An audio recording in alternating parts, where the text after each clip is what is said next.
오늘 하나님께서 우리에게 주신 말씀은 요한계시록 7장 1절부터 8절까지 말씀입니다. 제가 읽어드리겠습니다. 요한계시록 7장 1절부터 8절까지 말씀. 이 일 후에 내가 내 천사가 땅 내 모퉁이에 선 것을 보니 땅의 사방의 바람을 붙잡아 바람으로 하여금 땅이나 바다에나 각종 나무에 불지 못하게 하더라.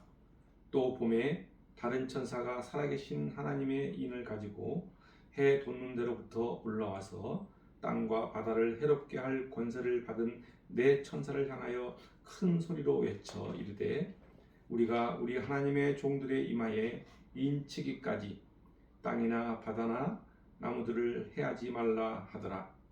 내가 인침을 받은 자의 수를 들으니 이스라엘 자손의 각 지파 중에서 인침을 받은 자들이 14만 4천이니 유다 지파 중에 인침을 받은 자가 1만 2천이요 루벤 지파 중에 1만 2천이요 갓 지파 중에 1만 2천이요 아셀 지파 중에 1만 2천이요 납달리 지파 중에 1만 2천이요 므낫세 지파 중에 1만 2천이요 시므온 지파 중에 1만 2천이요 레위 지파 중에 1만 2천이요 이사갈 지파 중에 1만 2천이요 스불론 지파 중에 1만 2천이요 요셉 지파 중에 1만 2천이요 베냐민 지파 중에 인침을 받은 자가 1만 2천이라.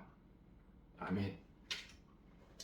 자, 오늘 본문은 땅의 네 모퉁이에 선 네 천사와 하나님의 인을 가진 한 천사 그리고 하나님의 인침을 받은 14만 4천 명에 대하여 말씀하고 있습니다.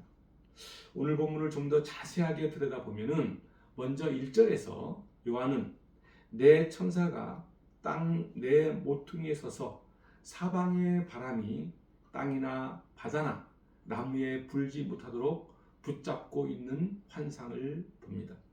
그리고 2절과 3절을 보면은 또 다른 천사가 하나님의 인을 가지고 해 돋는 데서 올라와서 땅과 바다를 해롭게 할 네 천사들을 향해서 하나님의 종들의 이마에 인칠 때까지 기다리라고 말합니다.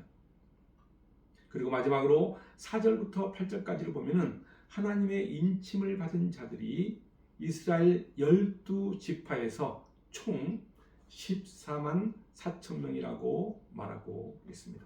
이것이 오늘 본문의 대략적인 내용입니다.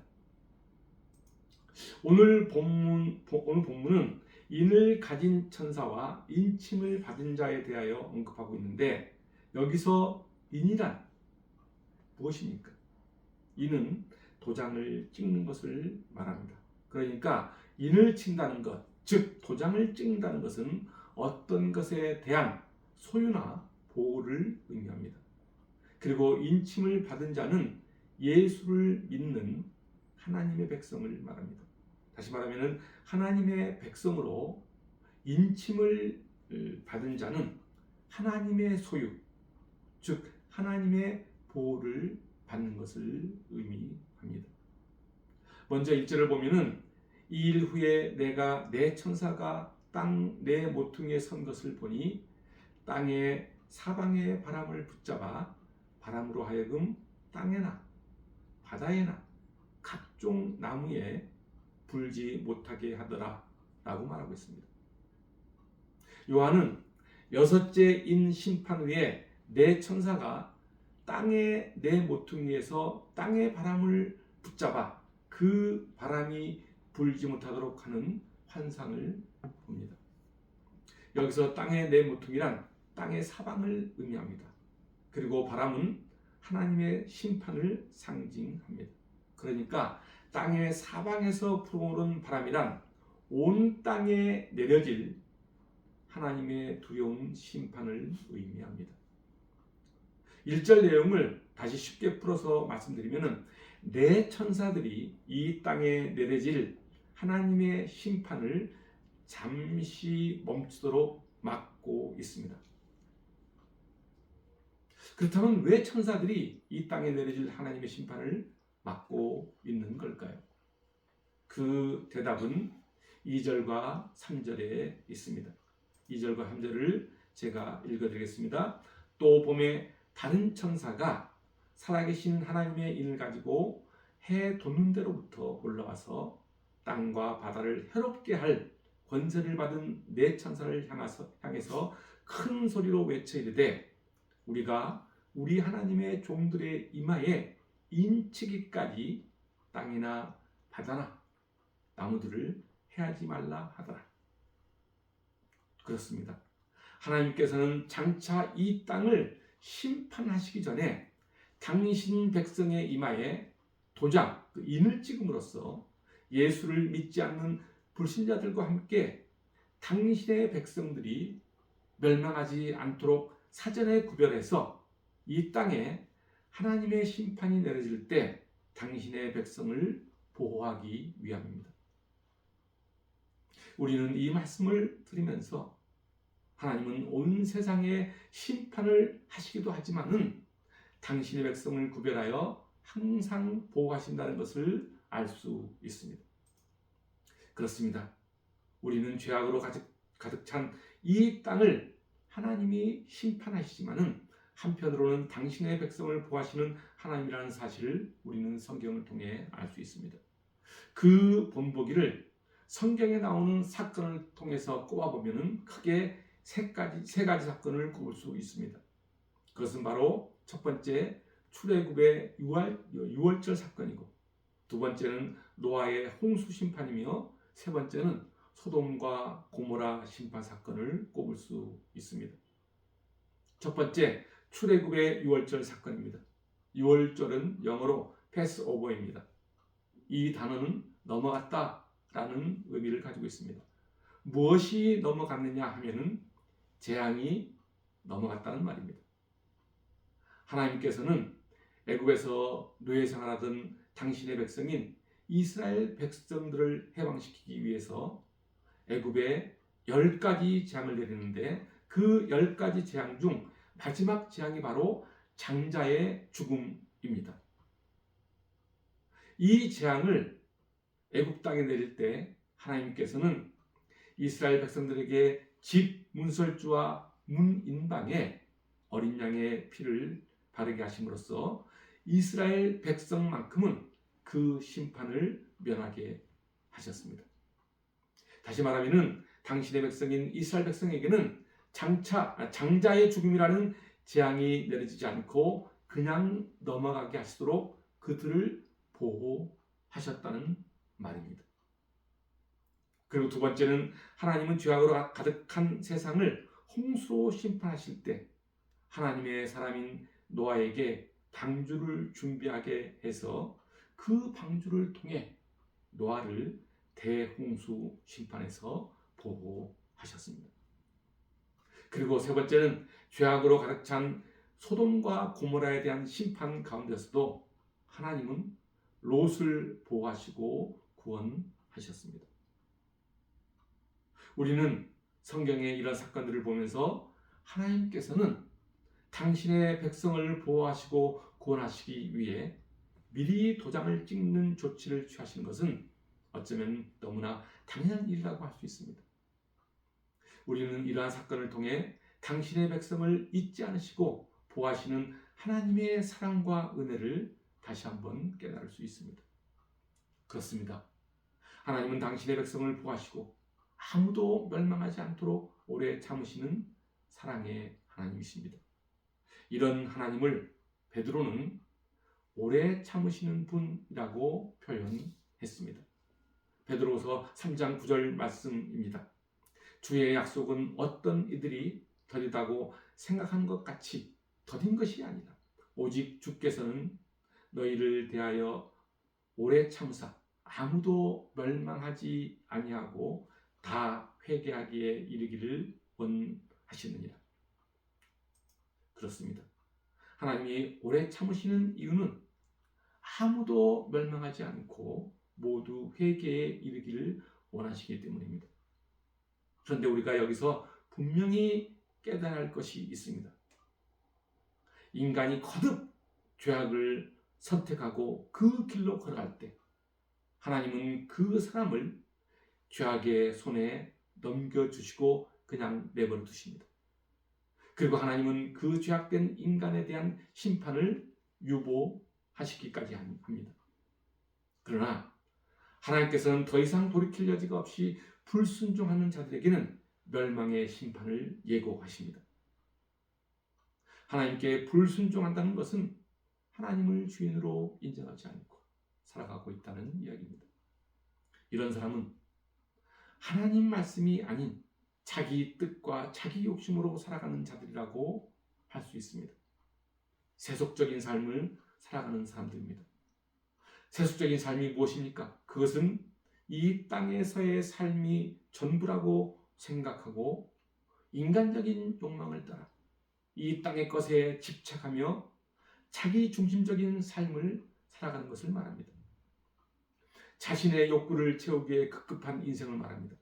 그래서 세상의 가치에 몰두하며 돈이나 명예, 이 땅의 육신의 안락과 정욕을 따라 살아가다 보니 그 영혼에는 하나님이 부여하신 참 생명이 들어갈 수가 없습니다. 아니, 참 생명을 아예 싫어합니다. 참 생명을 싫어하다 보니 예수를 믿는 것 그 자체가 매우 불편합니다. 그리고 예수를 믿으면 자신이 손해볼 것 같은 마음이 듭니다. 그리고 예수를 믿는 자체가 자기 인생의 방해물이 된다고 생각합니다. 이런 사람을 한마디로 마귀 사탄의 지배 속에서 살아가는 인생이라고 할 수 있습니다. 이런 인생은 언젠가 하나님의 심판의 날에 혹독한 형벌을 면할 수가 없습니다. 어디 이들 뿐이겠습니까? 어긋난 동기로 예수를 믿는 사람들이 있습니다. 교회는 다니는데 자신의 욕구를 채우기 위해 교회를 다니는 사람들을 말합니다. 아니, 더 정확하게 말하면 자신의 욕구를 채우기 위해 예수님을 도구로 이용하는 사람들입니다. 교회 안에 그런 사람들이 많습니다. 예수를 믿으면 자신의 삶이 성공할 것 같고 취직도 잘 될 것 같고 돈도 더 잘 벌 것 같아서 교회에 나오는 사람들이 종종 있습니다. 한마디로 자신의 욕망과 필요를 위해 교회를 다니고 예수를 믿는 사람들입니다. 그리고 자기 중심적인 믿음으로 생활하다 보니까 자기 뜻에 맞지 않으면 예수 믿는 것이 헛것이고 아무 소용없다고 말합니다. 이런 사람은 기복신앙과 참신앙이 무엇인지를 분별하지 못하는 사람입니다. 이런 사람도 마찬가지로 그 영혼에 하나님이 부여하신 참 생명이 들어설 자리가 없습니다. 단지 자신의 필요에 의해 교회의 마당만 밟고 다니는 사람이라고 할 수 있습니다. 한번 보십시오. 예수님이 공생의 사역을 하시던 때에도 그런 사람들이 있었습니다. 요한복음 6장을 보면은 예수님께서 오병이어 기적을 일으키는 현장이 나옵니다.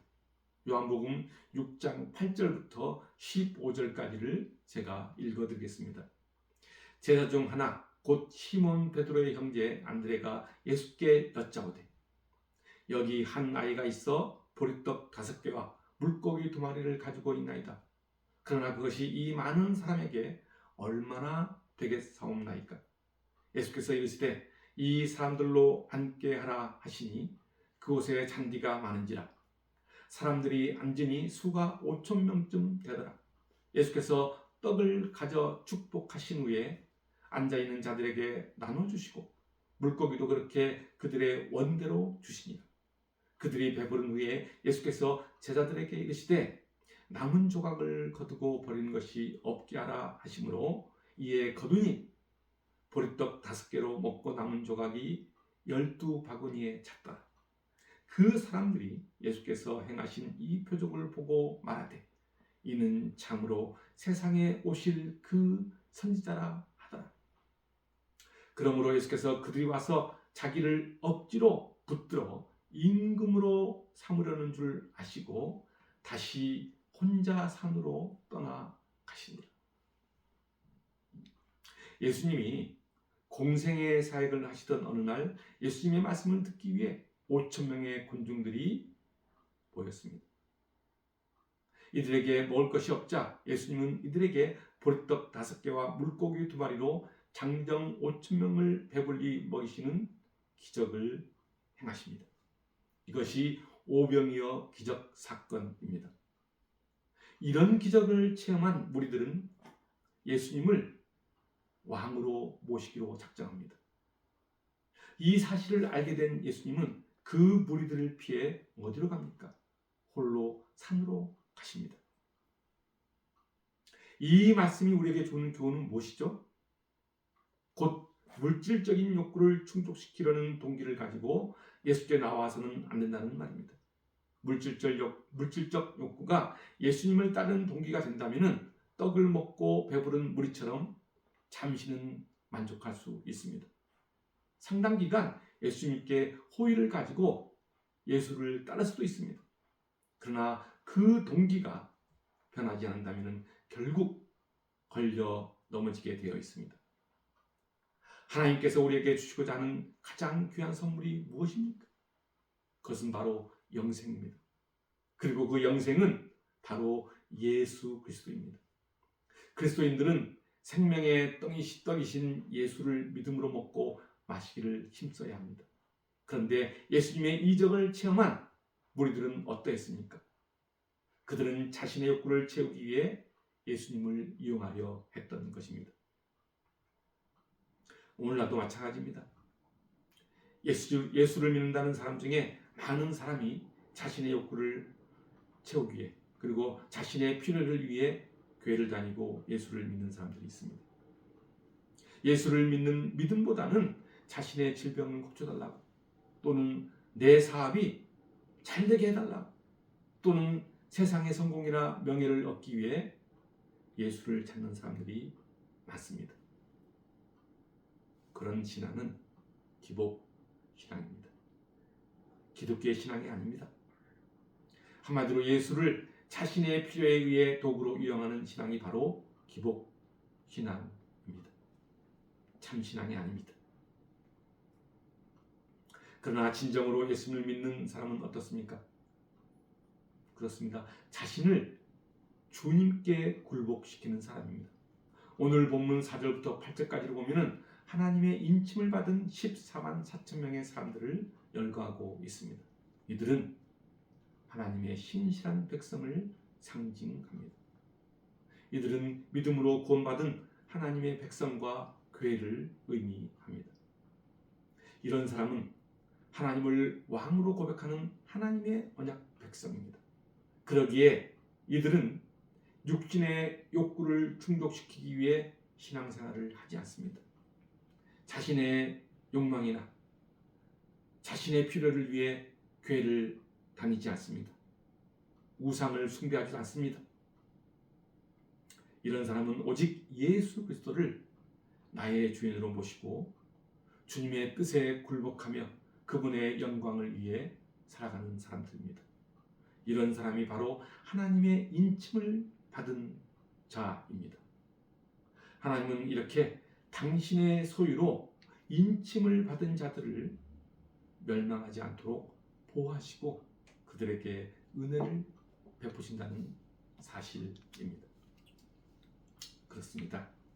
주님의 성령으로 인침을 받은 사람들은 세상의 우상과 욕망을 단호하게 거절하는 사람들입니다.